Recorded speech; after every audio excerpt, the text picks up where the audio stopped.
अस्सलाम वालेकुम नाज़रीन, आप देख रहे हैं हक़सत न्यूज़। नाज़रीन, आपसे खबर शामिल करते हैं टंडो आदम से, जहाँ टंडो आदम जमात इस्लामी अपने क़याम की अव्वल रोज़ से ये अल्लाह के दीन की अमली नफ़ात के लिए खुशियाँ हैं और अवाम की खिदमत में पेश हैं। उनके हालात का इज़हार अमीर जमात ज़िला सांगड़ मोहम्मद रफ़ीक मंसूरी, चेयरमैन सियासी कमेटी जमात इस्लामी ज़िला सांगड़ अब्दुल अजीज़ गोरी, एडवोकेट नायब अमीर जमात इस्लामी ज़िला सांगड़ मुश्ताक अहमद आदिल, सेक्रेटरी ज़िला सांगड़ अब्दुल गफूर अंसारी और अमीर जमात इस्लामी टंडो आदम अब्दुल सत्तार अंसारी।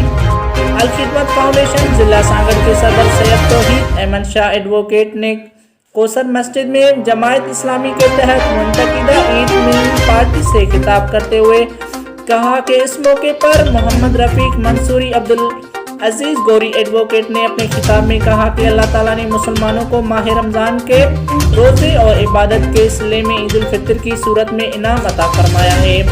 हम इस मौके पर दुआ गो हैं कि अल्लाह ताला हमारे मुल्क से कोरोना वायरस से निजात दिलाए। अल्हम्दुलिल्लाह। जमात इस्लामी ने अल खिदमत फाउंडेशन के तहत लॉकडाउन से मुतासरीन की बला इम्तियाज़ खिदमत की और इंशाअल्लाह आइंदा भी हम खिदमत करेंगे। मुजाहिदीन ने नाते ख़वान मकबूल सल्लल्लाहु अलैहि वसल्लम की स्टेज पर हाजी नूर हसन अल खिदमत फाउंडेशन की सदर सैयद तौहीद अहमद शाह, अल खिदमत सांगड़ के सेक्रेटरी राशिद असगर और कीम शहर अब्दुर्रहमान मौजूद थे। Reporter division bureau chief Mohammad Zeeshan Rai, हक़सत न्यूज़ सांगड़।